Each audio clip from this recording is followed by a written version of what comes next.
a war on Christmas thing. There is no war. That's what I mean,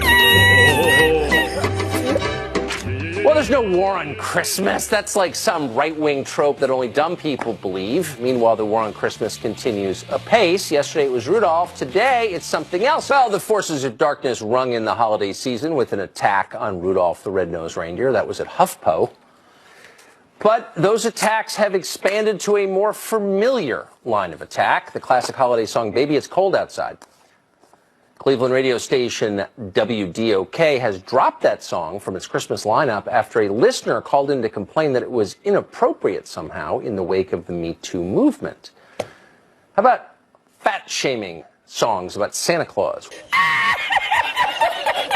Will they be the next to go? Here to explain it, the Liberal Sherpa, Catalina Magazine founder, Kathy Rue. Kathy Rue, great to see you tonight. Good to see you. It does seem like a lot of the songs about Santa make reference to his weight in a way that is not very sensitive. I don't think he minds. I mean, he's jolly. Baby, it's cold outside. Is that something we need to give up because of Me Too? Not because of Me Too. I looked at it, and it seems like a few years back, people were commenting that the lyrics, if you read those lyrics, it's not a holiday song. Right. It doesn't say holidays, happy holidays, Christmas, anything. It's just cold outside, and an older man is telling a younger woman not to go home to her parents, to stay around, have another drink, and she says, "What's in this drink?" Yes. He said, "Don't worry about it." She said, "I feel kind of funny." Yes. Stick around. So if you read it... She's getting roofied. Yeah. Apparently he slipped something in the drink, and she stays the night. Do we get to a point where human warmth and romance are illegal? That's not romance. This is a guy slipping or something, and she's spending the night, and she doesn't know what happened. And yet for 50 years, she never complained about it. I guess she never knew how oppressive it was. She did. She said, "I'm trying to say no, no, no." The song explains it. She's saying no in the song. No means no, Tucker. When mommy kisses Santa Claus, has consent been given? When mommy kisses Santa, it sounds like mommy was okay with that. She didn't say no, This fat guy comes down your chimney, shows up in your living room, and kisses mommy, and that's voluntary, you're saying? I mean... Yeah, no, I don't think so. Oh, okay, because it's not Would specific. Frosty the Snow Person be a more inclusive title, do you think? I think so, yeah. Man, no. Does the phrase White Christmas strike you as racist? Snow is white, so it's appropriate. Yellow snow. It doesn't seem problematic in the slightest? I don't think so. When white people sing Feliz Navidad, is that cultural appropriation? It depends, right? If they sing it with a sombrero and they're mocking the culture, then perhaps, yeah, they've crossed the line. But if they sing it just humming along to the soundtrack at Walmart, that's okay. In what sense would they appreciate it? Well, if they truly appreciate the language and the culture and understand Feliz Navidad is Merry Christmas, yeah, that's So fine. if they only know 2 words of Spanish, Feliz and Navidad, that's enough not to be a cultural appropriator. Right, right. Yeah, appropriation, it's a fine line. Rudolph, I got to ask you the last question, and this is dead serious. Do you think that Rudolph the Red-Nosed Reindeer is a victim of bullying? Well, yeah, that's the whole tale. He is a victim of bullying. Okay. Right. So is it, would you say, so corrosive, because Rudolph accepts his bullying, he doesn't fight back, right, that you would keep it from your kids?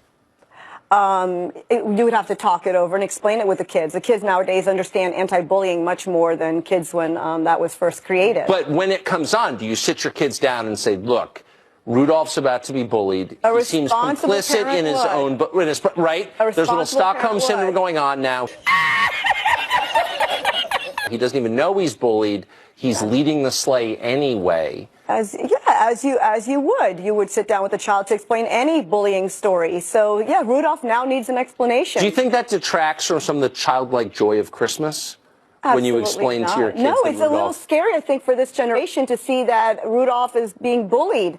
So with this 2018 generation, you would have to explain why he's being bullied for having a red nose. Is it a little weird that the generation that's afraid of everything and so easily intimidated spends so much time playing war video games and looking at pornography? I mean, so on the one hand, they seem very kind of hardened, and on the other hand, they seem incredibly sensitive. I can't imagine that they're doing those things. Yeah, I think they might be. I don't think so. Kathy Aru, great to see you. Good to see you. As always. Allie Beth Stuckey is the host of a very popular podcast. She joins us tonight to respond to all this. Does Christmas seem as fun as it used to? No, it doesn't. And I was just thinking as you guys were talking, how in the world did I survive my childhood years without my parents sitting me down and talking to me about Rudolph the Red-Nosed Reindeer? I don't know how any of us survived without all of these liberal Sherpas and these woke warriors telling us how we should be offended and how we're actually oppressed by Christmas movies. I just had no idea. I wonder why the rest of us play along with this. We're kind of complicit in the destruction of the culture that we grew up in when we take it seriously. So in HuffPo, which is obviously a ludicrous website, but I wonder when they run a piece like this, if the rest of us pay any attention at all, and I'm guilty of this as well, if we're not sort of giving it weight and legitimacy, and maybe the best is just to totally ignore it and celebrate Christmas as we always have and pretend that these people, these deeply unhappy people mad at their parents, don't exist. I don't know. I think it's good to kind of shake them out of their echo chambers a little bit and just remind them that everything you're saying is absolutely absurd. This has become kind of like a sardonic sport, I think, on the left. It's almost a competition to see who can say the most absurd, the most progressive thing about things that have otherwise been innocuous for decades. So I do think it's important that conservatives at least weigh in a little bit and say, okay, let's talk about this factually. You don't think that they're kind of trolling us in the end? I mean, they're trying. I sometimes feel like maybe it's too easy to get a rise out of me. And it's better just to laugh at them and say, go back to your sad dystopia in Brooklyn and argue amongst yourselves. Yeah. Like, I'm not participating in this.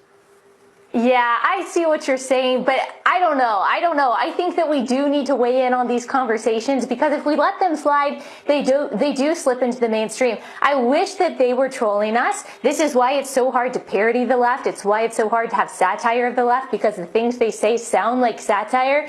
And I do think that we need to call that out for fear that this will become normal. Huh. Do you think that 10 years from now, people will be free to use the term snowman? Oh, no, it's already snow person. Haven't you heard it's gingerbread person? Yeah, gingerbread person. Come on, Tucker, you're behind the woke times.